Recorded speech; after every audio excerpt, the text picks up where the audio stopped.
In Wyoming, the Republican Congresswoman Liz Cheney is facing a very tough primary fight to keep her seat. That is, if you believe the newest polling. According to the Casper Star Tribune poll conducted this month, Cheney's Trump-backed opponent, Harriet Hageman, has a commanding lead, beating her by more than 20 points, 52-30 among likely primary voters. But Congresswoman Cheney is winning the money race. The newest fundraising numbers out show her raising $2.9 million in the second quarter and ending June with nearly $7 million still on hand. That far eclipses her opponent's haul. Part of the cash flowing to Cheney comes from Democrats. Many Dems have said they admire her for her role in exposing the big lie and helping to lead the January 6th committee investigation.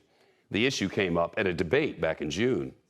So I'd be interested to know whether or not my opponent, Ms. Hageman, is willing to say here tonight that the election was not stolen. She knows it wasn't stolen.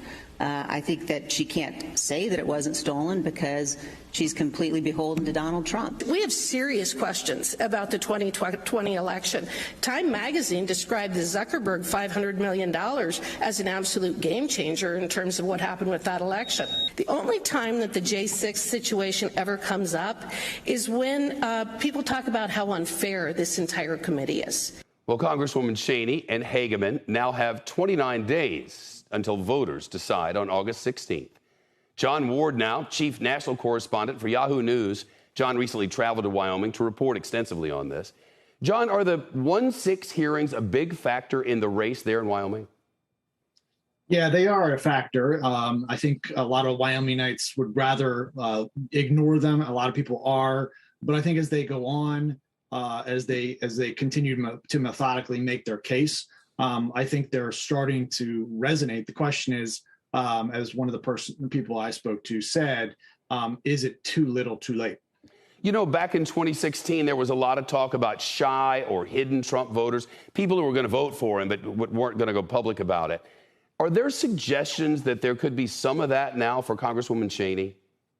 Well, yes, her own supporters say that, but people who I tried to talk to, who I felt were impartial, to some degree at least, also said that was the case. And, I think it speaks to something about the Wyomingite character. They don't really love this kind of acrimonious politics. And I think there's a lot of people, it's 80% Republican. I think there's a lot of people who feel like there's a loud minority that are pushing Trumpian politics there. But the loud minority often wins the day in politics. Yeah, often gets to the polls. Wyoming allows voters to switch parties on Election Day. But the state, as you mentioned, 80% Republican. So how much Representative Cheney's campaign is focused on trying to get Democrats to show up for her? Well, she originally said she wasn't going to appeal to Democrats or ask for their vote, but she's changed that tactic. She's now asking for their vote. She's sent out mailers instructing Wyoming Democrats on how to switch their registration so they can vote for her. The pure numbers as of July there are about 200,000 registered Republicans, about 40,000 registered Democrats, and about 36,000 independents or of no party. So it's not a small number, but it's not going to win the race for her. It could help her close the gap, though. John Ward from Yahoo News, thanks very much. Shepard Smith here. Thanks for watching CNBC on YouTube.